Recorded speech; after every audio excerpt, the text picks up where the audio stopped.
Labdien! Šodien es vēlos pastāstīt par savu biznesa projektu, kuru ar kursos iegūto mākslīgā intelekta rīku izmantošanu esmu pietuvinājusi jau drīzai īstenošanai. Tātad, mans vārds ir Aija Burkevica. Kā redzat, mani klienti un studenti sauc mani par Dzintaru Laimes atslēdziņu. Mana biznesa ideja ir transformācijas koučings un emocionāla atbalsta sniegšana klientiem. Vecuma posmā no 40 līdz 55 gadiem. Pamata grupa tā būs. Un klientam tiek radīta emocionāli droša vide.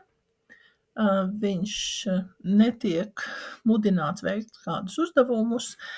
Nav tradicionālais koučings, ir vienkārši drošā vieta, kur viņš var justies viņš pats.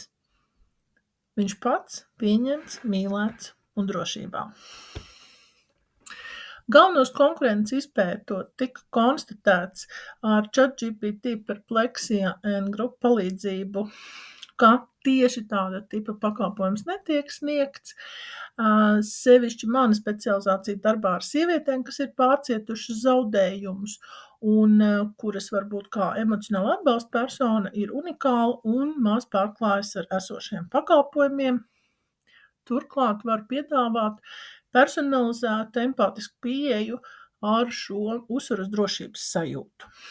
Tāpat 3 lielie valodu modeļi kopīgi konstatēja, ka mana biznesa idejas unikalitāte ir mana stiprā puse. Ir iespējas, ka neformālais atbalsts tirgū trūkst, tāpēc es to varu piedāvāt ārpus konkurences. Un, protams, ir zinām konkurence no profesionāļiem, no profesionāliem psihologiem, un ir arī ekonomiskais faktors kā ierobežojošais, taču to visu var izdomāt un apiet.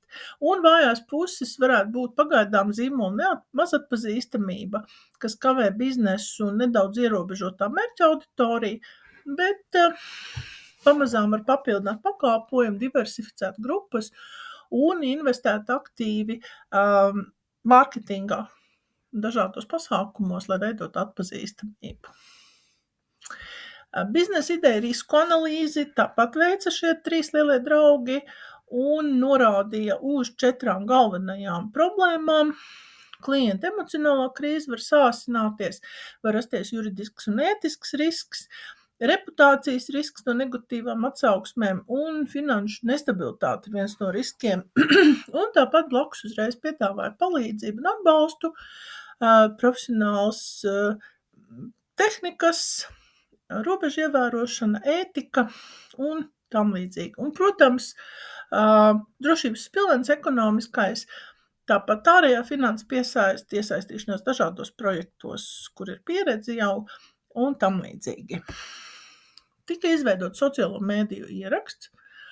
Tas ir īsts Facebook ieraksts, un to var apskatīties manā mājaslapā, manā Facebook kontā. Šeit tika izveidota reklāma Facebook un Instagram vajadzībām ar aicinājumu. Viens no attēls kreisajā pusē Facebookam tika ģenerēts vietnē Hailuo, un reklāmas attēls ar šo lidojošo sievieti tika ģenerēts vietnē Leonardo. Tātad mājaslapas lietotnes koncepts tika izstrādāts vietnē replit.com. Ļoti labs risinājums, tehniski ātrs. Man patika, jo tur ir vairākos posmos, šī vietne tiek veidota, mākslīgais intelekts dod ierosinājumus, uzdod papildus jautājumus un palīdz izdomāt, ko tad vajadzētu vēl ievietot iekšā šeit, kā arī paredzot vietu klienta atsauksmēm. Es pateicos jums par šiem kursiem, par jauno ļoti vērtīgo informāciju un noteikti efektīvajiem mākslīgā intelekta instrumentiem, ko varēšu izmantot savā ikdienas darbā. Paldies!